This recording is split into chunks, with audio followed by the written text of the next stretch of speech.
भीमाशंकर मंदिर 15 जून पासून भाविकांसाठी खुलं होणार। सभामंडप आणि पायरी मार्गाचं काम हे अंतिम टप्प्यात आलेलं आहे। 5 जून पासून ऑनलाईन नोंदणी प्रक्रिया सुरू होणार आहे।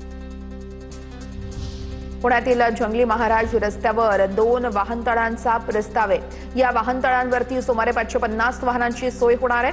वाहतूक कोंडीचा प्रश्न त्यामुळे मिटणार आहे। पुणे शहरामध्ये मेघगर्जना आणि विजांच्या कडकडाटासह पावसाची शक्यता वर्तवण्यात आली आहे। भारतीय हवामान विभागाचा अंदाज आहे।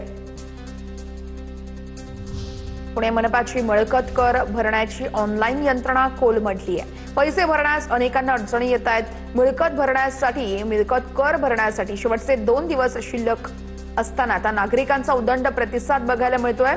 एकाच दिवसात पुणे मनपाच्या तिजोरीत 90 कोटींचा महसूल जमा झालाय। पुण्यातील अवैध दारू अड्ड्यांवरती पोलिसांचा धडक कारवाईचा बडगा। 2 दिवसात 10 ते 12 दारूच्या भट्ट्या या पोलिसांकडून उद्ध्वस्त।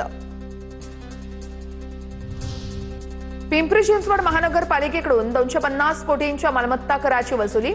आतापर्यंत शहरातील 2,47,000 नागरिकांनी मिळकत कर भरलेला आहे। पुण्याच्या मुळशीतील भुकुममध्ये अज्ञात वाहनाच्या धडकेत मादी हरणाचा मृत्यू झालाय। अज्ञात वाहन चालकाविरोधात गुन्हा दाखल झालाय। वन विभागाकडून अधिकचा तपास केला जातोय। पुणे महानगरपालिकेची पेठ आणि येरवडा परिसरातील झोपडपट्ट्यांवर कारवाई आहे। SRA प्रकल्पासाठी अतिक्रमण विभागानं झोपडपट्ट्या हटवल्या आहेत।